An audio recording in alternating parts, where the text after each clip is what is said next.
The message arrived at Earth Central Command at exactly 3:17 p.m. Earth Standard Time.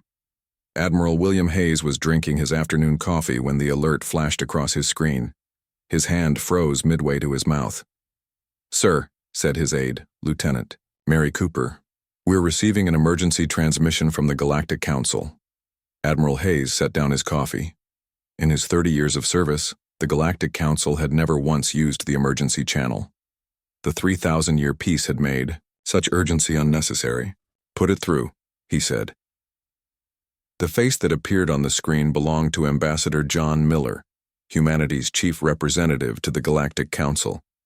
His usually composed expression was replaced with something Admiral Hayes hadn't seen in a diplomat's face for decades: excitement. "Admiral, the Zinthar Empire has just declared war on all confederated species," Miller said. "They've already attacked 3 border outposts." Hayes stared at the screen. "The Zinthar? They've barely communicated with anyone for the last 5 centuries. "Well, they're communicating now," Miller replied. "With weapons." The Admiral leaned forward. "What's the Council's response?" Miller's face broke into an unexpected smile. "Panic. Complete panic. Most species haven't maintained any military capability since the peace accords. They're talking about immediate surrender. And you're smiling because I need you at the emergency session tomorrow, and I need you to bring the heritage files." Hayes felt a chill run down his spine. The heritage files were the most classified documents in human space, the complete military readiness plans that humanity had maintained in secret for 3 millennia. "You can't be serious," Hayes said. "Revealing those would violate the peace accords?" Miller interrupted. "The ones the Zinthar just demolished, Admiral. It's time." 24 hours later, Admiral Hayes stood beside Ambassador Miller in the Great Chamber of the Galactic Council. Representatives from 47 species sat in tiered rings, many shouting over each other. The elegant chamber, designed for reasoned debate, now resembled a frightened mob. The Volaxian speaker, a tall, blue-skinned being, hammered a crystalline gavel. "Order! We must have order!" Gradually, the noise subsided. "The Zinthar ambassador will now address the council." "The Yar," speaker announced. From a side entrance, Ambassador Kraz of the Zinthar strode in. Unlike most species in the Confederacy, the Zinthar had maintained their imposing physiology, standing nearly 8 feet tall with armored exoskeletons and 4 muscular arms. Evolution had created them as natural warriors, and 3,000 years of peace had not changed that. "My message is simple," Kraz said, his translator giving his words a metallic edge. "For 3 millennia, the Zinthar have watched as the species of this galaxy grew soft. You abandoned your natural strength. You forgot the ways of war. You made yourselves prey." He paused, scanning the chamber with his 3 vertical eyes. "The strong deserve to rule. The weak deserve to serve. This is the natural order that your peace denied." The Volaxian speaker trembled. "But the peace accords have benefited all species, including yours. We've shared technology, medicine, cultural—" "We did not come to negotiate," Kraz interrupted. "We came to inform. The war has already begun. Your border stations have already fallen. In 6 months, we estimate complete control of all major systems." The chamber erupted again, but this time in terrified whispers. "What hope do we have?" asked the Tellarite ambassador, her feathered crest flattened in distress. "Our species has no weapons, no ships of war, no soldiers. We've known nothing but peace for 100 generations." Kraz made a sound that his translator converted to laughter. "Then you will know nothing but servitude for the next 100. As the Zinthar ambassador turned to leave, he paused at the human delegation. Even the humans who once fancied themselves warriors are now merchants and diplomats. See how quietly they accept their fate. Ambassador Miller stood. "Actually, we have a question." Kraz tilted his armored head. "Speak, human. Did you really think we forgot how to fight?" The chamber fell silent. All eyes turned to the human delegation. Kraz's 3 eyes blinked in sequence. "You signed the same disarmament treaties as the others. Your warships were decommissioned. Your weapons destroyed. Officially, yes, Miller said. He nodded to Admiral Hayes, who activated a holographic display in the center of the chamber. The display showed massive underground hangars filled with sleek ships. It showed training facilities where humans practiced combat. It showed manufacturing, plants producing advanced weapons. "What is this deception?" demanded the Valaxian speaker. Admiral Hayes stepped forward. "Not deception, preparation. While we honored the spirit of peace, humanity never forgot its history. War has been our companion for too long. We maintained our readiness, not because we wanted conflict, but because we understood it might someday find us again." The Zinthar ambassador's upper arms twitched, a sign of surprise, Hayes noted. Their intelligence on humanity was clearly outdated. "These facilities, they're active?" asked the Tellarite ambassador. "Fully," Hayes replied. "We've maintained a standing defense force of 3 million personnel. Our heritage fleet includes 200 capital ships and over 1,000 support vessels, all hidden in plain sight as historical preservation projects and cultural heritage initiatives." Major Susan Clark, the human military attaché, added, "We've also maintained combat training through our entertainment. What other species see as human games, our sports, our competitions, our simulations, these have kept our tactical thinking sharp." The chamber broke into confused murmurs. Some species appeared betrayed, others hopeful. The Zinthar ambassador's voice cut through the noise. "Even if this is true, you are one species against our empire. Your secret fleet cannot stand against us." Miller smiled. "Perhaps not alone, but while you've been planning conquest, we've been planning defense, not just for ourselves, but for every member of this council." Hayes advanced the holographic display, revealing defense plans customized for each confederated species' home systems. "For 3,000 years," Hayes continued, "we've developed and refined strategies to protect every inhabited system in this galaxy. We've analyzed the strengths and weaknesses of every possible aggressor, including yours, Ambassador Kraz." The Zinthar ambassador's 3 eyes widened. "Impossible." "No," said Miller. "Just human. We pray for peace, but prepare for war," finished Hayes.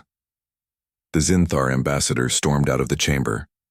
As the doors closed behind him, the council erupted once more, but this time the tone was different. The Valaxian speaker raised his hands for quiet. "Ambassador Miller, what you've revealed is a technical violation of the peace accords." "With respect," Miller replied, "we're a bit past technicalities now." "Indeed," the speaker conceded. "What do you propose?" Miller looked around the chamber. "We fight. Together. The Zinthar believe they're facing unprepared prey. Let's show them what happens when they corner species who have friends." As debate broke out across the chamber, Admiral Hayes leaned toward Miller. "You realize this won't be easy," he said quietly. "The Zinthar have been preparing for this too." Miller nodded. "The difference is they've been preparing to conquer. We've been preparing to defend." He looked at the frightened faces of the other species. "And we're not fighting for domination, we're fighting for them." Major Clark joined them, her tablet displaying incoming reports. "First Zinthar fleet spotted near Alpha Centauri. They'll be in striking range of Earth in 5 days. Hayes felt a strange calm settle over him. After 3,000 years of peace, humanity would go to war again. Not for conquest, not for resources, but to protect a peace they had always valued. Too much to trust completely. "Send the alert," he said. "Activate the Heritage Fleet." The Heritage Fleet awakened like a beast from long slumber. Deep beneath the surface of the moon, in caverns hidden from both casual observation and targeted scans, Admiral Alan Parker stood on the bridge of the USS Defender. For centuries, this ship and dozens like it had been maintained in perfect working order, their existence hidden behind layers of secrecy and misdirection. "Status report," Parker called out. Lieutenant Kate Foster's fingers flew across her control panel. At 28, she had never expected to use her skills in actual combat. Like all Heritage Fleet personnel, she had trained for a war that most believed would never come. All systems operational, Admiral. Weapon systems at full capacity. Crews reporting ready on all decks. Parker nodded. Around him, the bridge crew worked with quiet efficiency. Despite their lack of actual combat experience, they moved with the confidence of veterans. In a way, they were. Through endless simulations and war games, each had fought the equivalent of a dozen campaigns. Communications. Open a channel to all Heritage Fleet vessels. Channel open, sir. Parker took a deep breath. This is Admiral Parker to all Heritage Fleet personnel. For 3,000 years, humanity has kept faith with the peace accords. We have traded, we have explored, we have built friendships across the stars. But we also remembered our history. We knew that peace is precious precisely because it is fragile. He paused, looking at the faces of his crew. That fragile peace has been shattered by the Zinthar Empire. Our allies across the galaxy, those who trusted completely in peace, now face extinction. They look to us now, not because we deceived them, but because we remained true to our nature even as we embraced peace. We are warriors who hope to never fight again, but who always stood ready. The ship hummed around him as ancient engines, built to last millennia, powered up. Today we fight not just for humanity but for all those who cannot fight for themselves. Launch the fleet. Across the solar system, hidden installations revealed their true purpose. From beneath the ice of Europa, from the shadows of Saturn's rings, from bunkers buried deep in Mars' red soil, ships rose. The Heritage Fleet, 200 capital ships and over 1,000 support vessels, assembled in Earth orbit within ours. On Earth, engineer Greg Winters oversaw the conversion of historical research facilities into their true function, weapons production centers. For centuries, these facilities had produced replicas and museum pieces that were, in fact, fully functional weapon systems. Double the production line, he told his team. The Zinthar will hit harder than our initial projections. None of his team questioned how he knew this. All of them had accessed the intelligence reports that humanity had been secretly gathering on the Zinthar for centuries. The reclusive empire had never truly hidden its militaristic culture, merely its intentions. At the Galactic Council headquarters, representatives from dozens of species crowded around Ambassador Miller and Major Susan Clark. The panic of the previous day had transformed into desperate hope. How quickly can human forces reach the Arcturus system? Asked the Peloran ambassador, his translucent skin pulsing with anxiety. Our colony there has no defenses. Major Clark displayed a tactical map. We've already dispatched 3 battle groups. They'll reach Arcturus within 18 hours. 3 battle groups? The Valaxian speaker seemed stunned. You maintained that many ships in secret? More, Miller said simply. But we need your help. While we have the ships and weapons, we need staging areas, supply lines, and intelligence from across Confederated space. The representatives looked at each other nervously. Most represented species that had not engaged in warfare for dozens of generations. What can we possibly offer? Asked the Tellarite ambassador.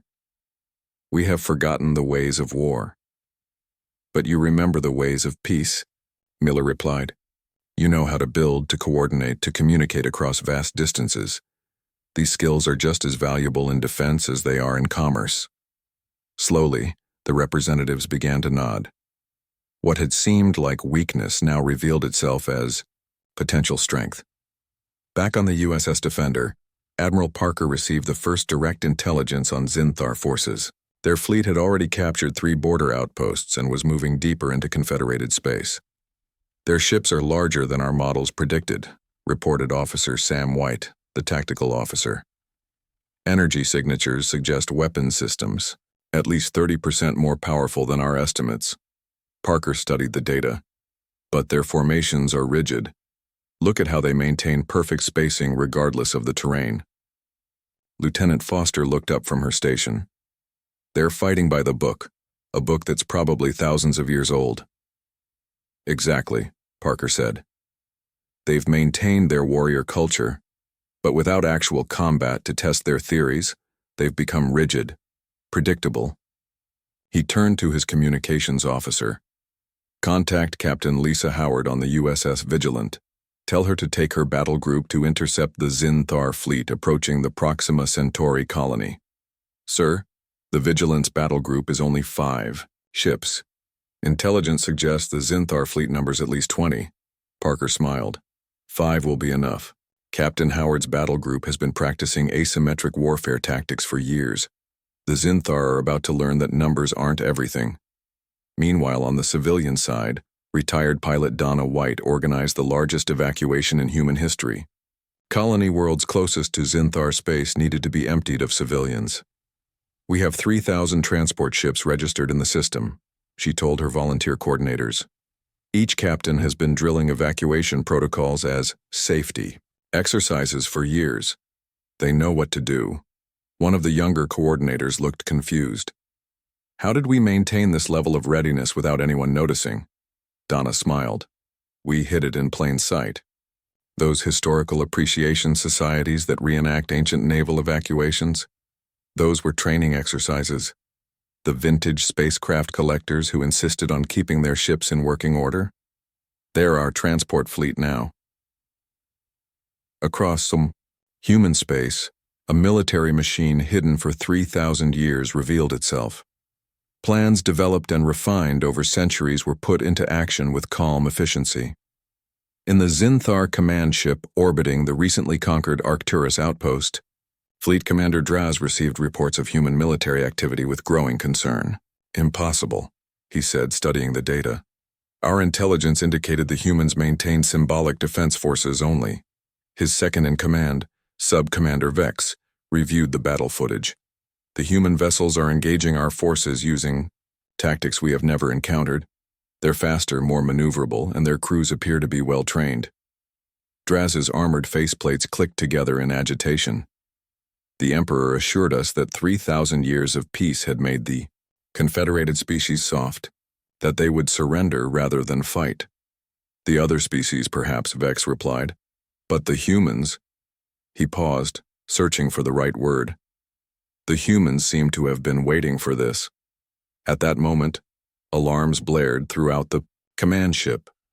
On the tactical display, 5 human vessels appeared, moving in a formation unlike anything in Zinthar military doctrine. Incoming transmission from the human vessels, reported the communications officer. Put it through, Draz ordered. The face of Captain Lisa Howard appeared on the screen. Her expression was not one of fear, but of focused determination. This is Captain Howard of the USS Vigilant to Zinthar Fleet. You have entered Confederated space without authorization and engaged in hostile actions against peaceful outposts. You are ordered to withdraw immediately. Draz made the Zinthar gesture of dismissal. 5 ships against 20? You must be desperate indeed, human. Captain Howard's expression didn't change. Not desperate, Commander. Prepared. For 3,000 years we've been playing a very long game. Your move. The transmission ended. Commander Draz was about to order an attack when the tactical officer called out an alarm.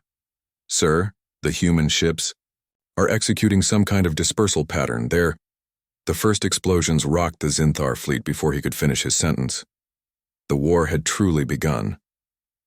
The battle at Proxima Centauri lasted just under 2 hours. When it ended, 15 Zinthar ships were disabled or destroyed. The remaining 5 retreated in disarray. Captain Lisa Howard's 5 vessels suffered damage but remained operational. How? Demanded Fleet Commander Draz as his flagship limped away from the battlefield. They were outnumbered 4-1. Sub-Commander Vex reviewed the battle recordings. The humans used tactics we've never seen before. They didn't engage us directly. They used the local asteroid field to mask their movements, split our formation, and then picked off our ships one by one. These are not the actions of a species that has known only peace for 3,000 years, Draz said.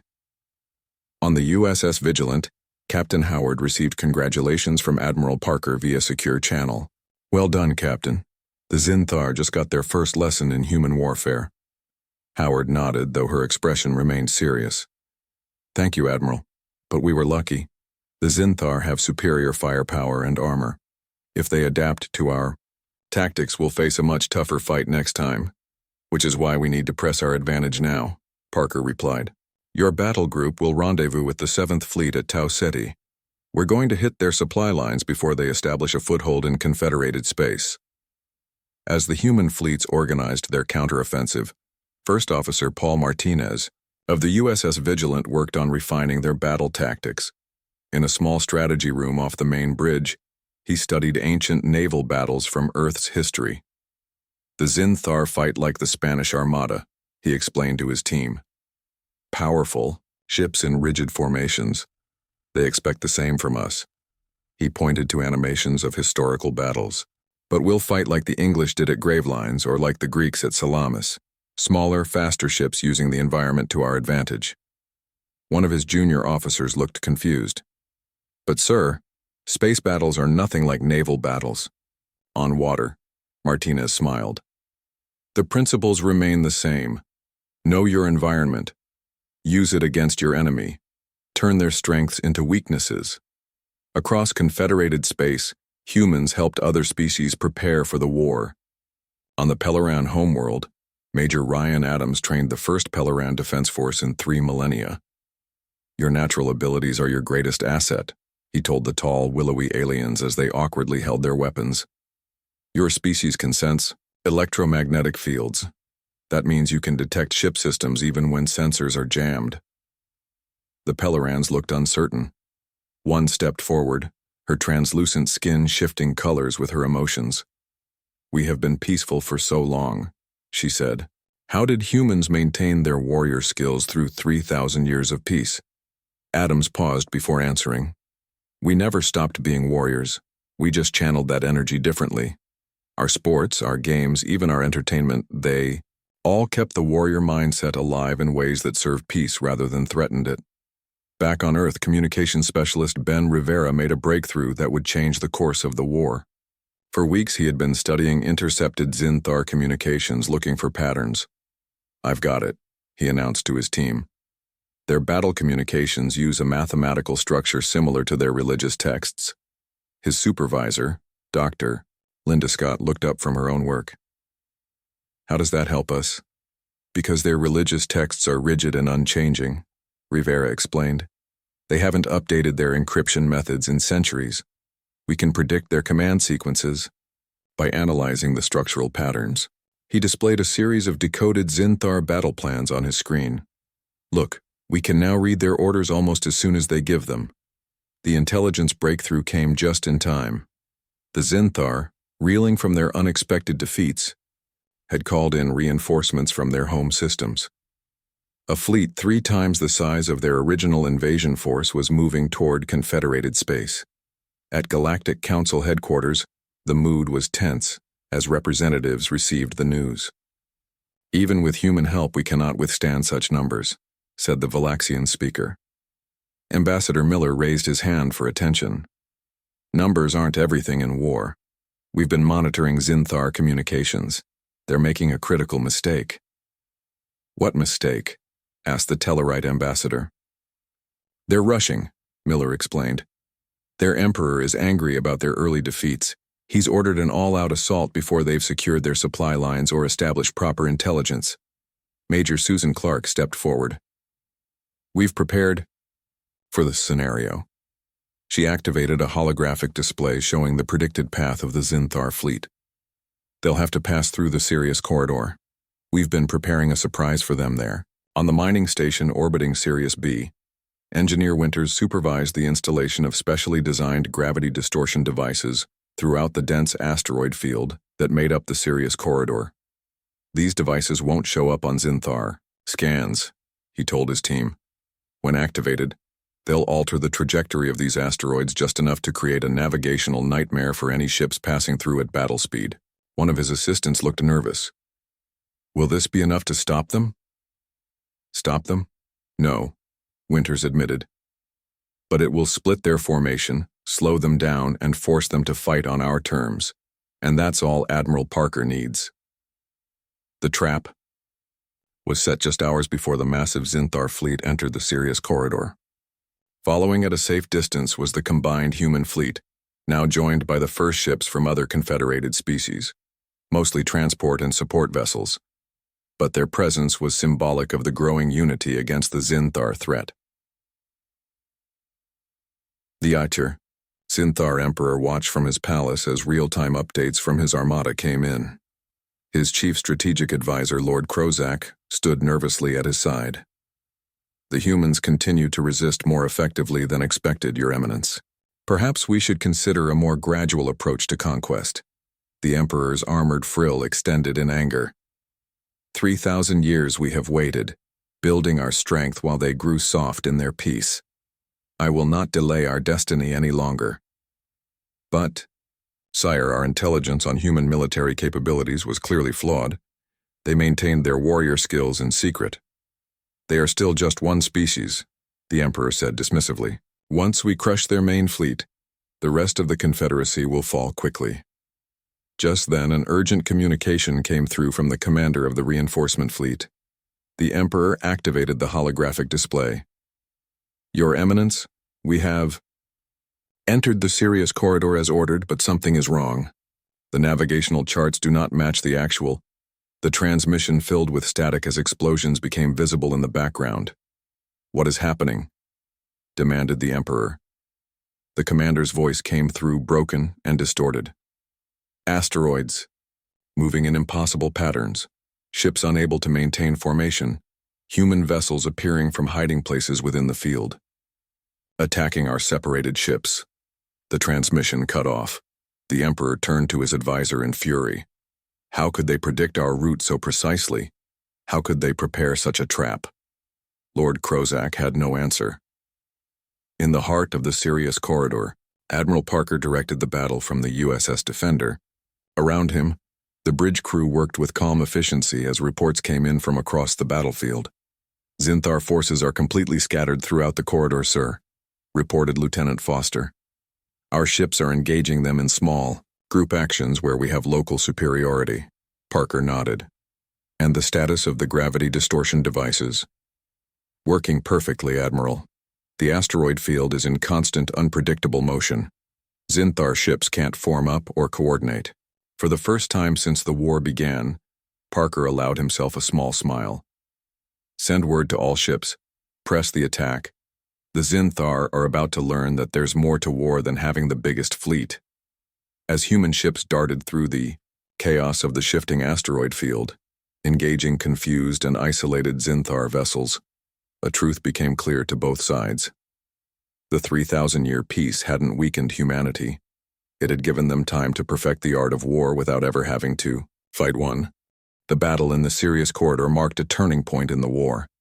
The Zinthar lost nearly half their reinforcement fleet in a single engagement. The remaining ships retreated to regroup, giving the Confederated forces valuable time. 6 weeks after the battle, General Kevin Morrison stood before the combined military leadership of humanity and their allies. The room was filled with representatives from dozens of species who, just months earlier, had known nothing of warfare. The Zinthar are adapting to our tactics, Morrison explained, pointing to footage from recent skirmishes. They no longer maintain rigid formations. They've begun using asteroid fields and planetary bodies for cover just as we do. Admiral Parker nodded grimly. They're learning. Which means we need to change our approach, Morrison continued. He activated a holographic display showing a complex battle plan. This is Operation Phoenix. The assembled leaders leaned forward to study the display. The plan was unlike anything they had seen before. Instead of directly engaging Zinthar forces, it showed multiple small strike teams infiltrating deep into Zinthar territory. A direct assault on their home systems? Admiral Parker asked, surprised. We don't have the numbers for that. Morrison smiled. We're not going to attack their fleets or bombard their planets. We're going after something more valuable. He zoomed in on specific targets within Zinthar space. Their supply depots, their communication hubs, their shipyards. We'll hit them where they're vulnerable, then disappear before they can respond. One of the Pelleran representatives spoke up, her skin shifting to a shade of blue that indicated concern. Such tactics seem dishonorable. In war, there is no honor or dishonor, Morrison replied gently. There is only survival. The Zinthar started this conflict to conquer and enslave. We fight to defend and protect. While military leaders planned the next phase of the war, Dr. Angela Rodriguez made a breakthrough that would change everything. In her lab beneath the surface of Mars, she had been studying captured Zinthar shield technology for months. "Look at this," she told her team, pointing to a complex energy pattern displayed on her screen. "Their shields operate on a frequency that shifts according to a predictable pattern." Her assistant, Jeff Burns, studied the display. "You mean we can predict when their shields will be weakest?" Rodriguez shook her head. "Better than that. We can tune our weapons to match the exact frequency of their shields at any given moment." She demonstrated with a simulation that showed a relatively low-powered weapon cutting through Zinthar defenses, like they weren't there. "We can negate their biggest technological advantage." As humans prepared their counterstrike, the Zinthar Emperor received disturbing reports from his intelligence services. He summoned Lord Krozak to his private chambers, away from the rest of the imperial court. "Is this information accurate?" the Emperor demanded, his armored frill extended in agitation. Krozak bowed deeply. "Yes, Your Eminence, our agents have confirmed it. The humans have been maintaining detailed intelligence on all species in the Confederacy, including their allies, for thousands of years." "For what purpose?" "To identify weaknesses that could be exploited in case of war." Krozak hesitated before continuing. "They have similar files on us, Your Eminence, far more detailed than we ever suspected." The Emperor paced the chamber, his heavy footsteps echoing against the metallic walls. How could they maintain such vigilance through millennia of peace? What kind of species prepares so thoroughly for a war they hope will never come? "A species that understands war better than we do," Krozak said quietly. The Emperor stopped pacing. "Explain." "Your Eminence, we have always been warriors. Our culture, our religion, our very biology is built for conquest. But the humans..." Krozak struggled to find the right words. "They can be both. They embraced peace while keeping their warrior nature alive. They built a civilization that values cooperation while never forgetting how to fight." The Emperor's three eyes narrowed.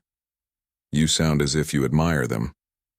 "I respect them as adversaries," Krozak replied carefully.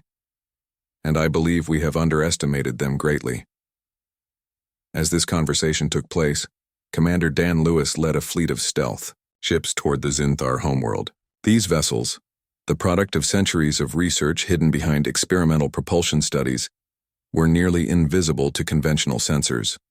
"Status report," Lewis ordered as they approached the outer defense perimeter. "All ships maintaining stealth configuration," his second-in-command replied. "Zinthar patrols show no sign of detecting us." Lewis nodded, though his expression remained tense. This mission, the first direct infiltration of the Zinthar home system, was the riskiest operation of the war so far. "Remind all captains, we're not here to engage in combat. Our mission is to place the sensor buoys and get out undetected." The sensor buoys were advanced observation platforms designed to gather intelligence on Zinthar fleet movements, communications, and defenses. If successful, they would provide the Confederated forces with real-time information on every aspect of Zinthar military operations.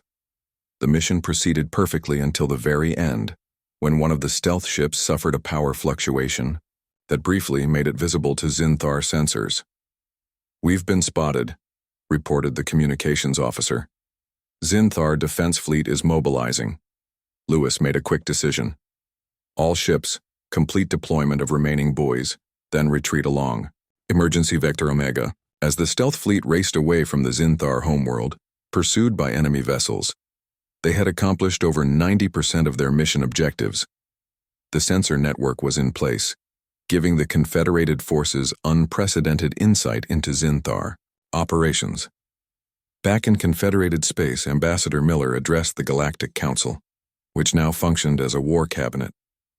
"For the first time since this conflict began, we have a complete picture of Zinthar capabilities and intentions," Miller explained. "And we've made a surprising discovery." He displayed intelligence gathered from the newly deployed sensor network. "The Zinthar fleet is impressive," but it represents nearly all of their military resources. They have few reserves and their production capacity is limited.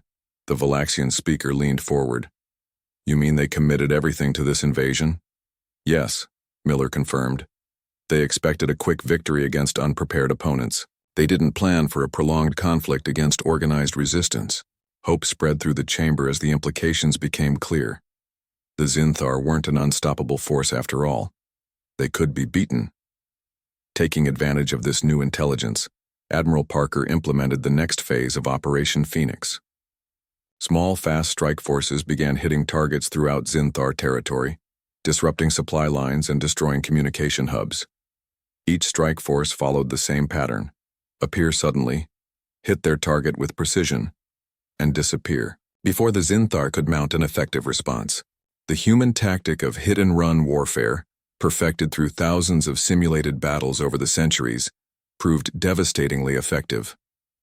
On the Pelleran homeworld, Major Adams watched with pride as his trainees completed their first real combat mission, using their natural ability to sense electromagnetic fields to locate and disable hidden Zinthar communication relays. You've done something remarkable, he told them afterward. You've taken abilities evolved for peaceful purposes and adapted them for defense. The lead Pelleran trainee, her skin now a confident shade of gold, replied, We had good teachers. Humans showed us that being prepared for war doesn't mean abandoning peace. As the conflict entered its 6th month, something unexpected began to happen. Species that had known nothing but peace for 3,000 years discovered that they hadn't forgotten how to fight after all. With human guidance, they adapted quickly, finding ways to use their unique abilities and technologies for defense.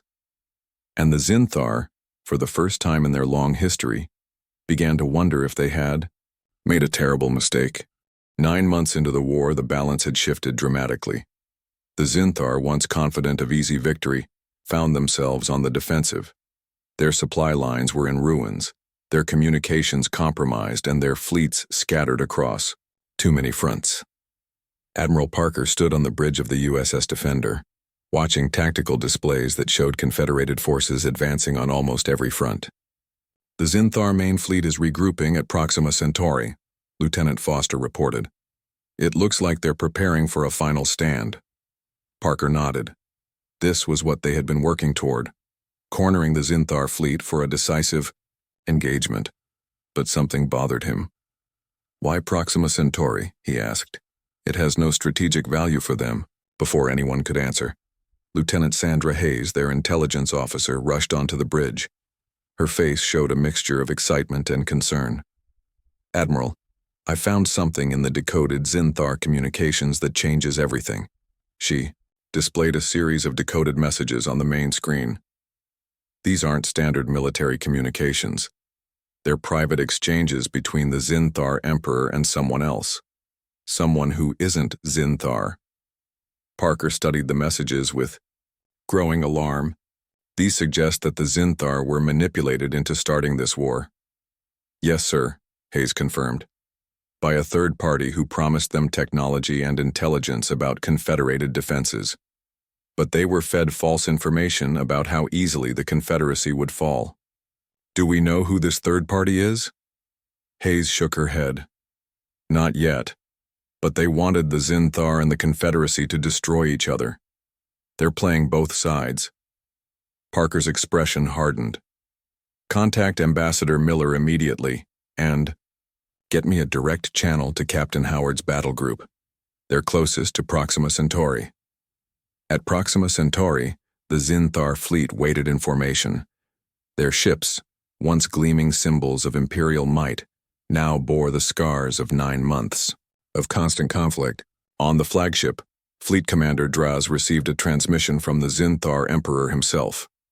Commander, our allies have abandoned us, the Emperor said, his voice filled with rage. The promised reinforcements will not come. The intelligence they provided was false. Draz bowed his head. Then we fight to the last ship, Your Eminence. For the glory of the Empire. The Emperor's armored frill drooped slightly. No, Commander. Too many have died already for this mistake. I have sent peace envoys to the human leadership. Draz could not hide his shock. In all of recorded Zinthar history, no emperor had ever sued for peace. Surrender, Your Eminence. The warrior code forbids it. Not surrender, the emperor corrected. A ceasefire. And perhaps, he hesitated, perhaps an alliance. We have a common enemy now. Before Draz could respond, sensors detected a human battle group approaching. He expected them to attack immediately, taking advantage of the Zinthar's vulnerable position. Instead, they received a transmission from Captain Lisa Howard of the USS Vigilant. Zinthar Fleet, this is Captain Howard. We are aware of your communication with Confederate leadership. We will hold position and await the arrival of diplomatic representatives. Draz was confused. You're not attacking? No, Howard replied. Simply. We fight when necessary, but we prefer peace when possible. 3 days later, representatives from all parties met aboard a neutral station orbiting Proxima Centauri. The Zinthar Emperor himself attended, breaking thousands of years of tradition that kept emperors safely within their home system. Ambassador Miller led the Confederate delegation, accompanied by Admiral Parker and intelligence experts including Lieutenant Hayes. The atmosphere was tense as former enemies faced each other across the negotiation table. Before we begin formal peace talks, Miller said, we should address the evidence that both our peoples were manipulated into this conflict. The Emperor's 3 eyes blinked in agreement. We have identified transmissions from a species unknown to us, one that promised advanced weapons technology in exchange for our cooperation. Lieutenant Hayes shared the intelligence she had gathered. We believe this unknown species has been playing a long game. They've been waiting for a crack in the 3,000-year peace to set us against each other. But why? Asked the Valaxian speaker, who represented the other confederated species. What would they gain from our mutual destruction? Territory, Admiral, Parker suggested. Resources. Perhaps they lacked the strength to defeat either of us directly, so they tried to make us defeat each other. The Emperor's armored frill extended slightly, and what humans had learned was a sign of thoughtful consideration. If they manipulated us so easily, they must have studied both our cultures for centuries. Just as we have studied each other, Ambassador Miller noted, but with less benign intentions. Over the next several hours, both sides shared what they knew about the mysterious third party. Evidence suggested they operated from the shadows, using advanced cloaking technology to hide their presence in Confederate and Zinthar space alike. As the meeting drew to a close, the Emperor addressed Admiral Parker directly. Your species maintained military readiness through 3 millennia of peace. You prepared for war while hoping it would never come. We thought this made you deceitful. Now I see it made you wise. Parker nodded respectfully. We never forgot. Our history. Human civilization has experienced both the horrors of war and the blessings of peace. We learned to value peace precisely because we understand war. And now? The Emperor asked. What happens now that the peace is broken? Ambassador, Miller stepped forward. We build a new peace. One based not on forgetting our differences but on understanding them. One where preparation for defense is not seen as a betrayal of peace but as its guardian. The resulting Galactic Accord transformed the nature of the Confederacy. The Zinthar Empire joined as full members, bringing their defensive capabilities and warrior experience to the Alliance. Other species began developing defensive technologies and training, not as a rejection of peaceful values, but as their protection. At the center of this new order stood humanity, not as conquerors or rulers, but as teachers and guardians. Their unique balance of peaceful cooperation and vigilant readiness became the model for the new Confederacy. 1 year after the war ended, Admiral William Hayes stood with Ambassador John Miller in the observation dome of Earth Central Command, watching ships from dozens of species moving peacefully through the solar system. Do you think it will last? Hayes asked. The new peace? Miller smiled. Longer than the last one, I hope. This time we're not pretending that conflict doesn't exist. We're acknowledging it, preparing for it, and working together to prevent it. Hayes nodded. Peace through strength, and strength through peace, Miller added. That's the balance humanity has always tried to maintain. Now the rest of the galaxy understands. Below them, training exercises between human, Zinthar, and Peloran ships demonstrated new defensive tactics. Throughout Confederate space, species that had once known only peace were learning to protect themselves while maintaining their commitment to cooperation and diplomacy. The 3,000-year peace had ended, but what replaced it was something stronger, a peace maintained not by forgetting the possibility of war, but by preparing for it together, as allies rather than potential enemies. And through it all, humanity continued to grin. Not because they loved war, but because they had always understood what it took to maintain true peace. The rest of the galaxy was finally catching up.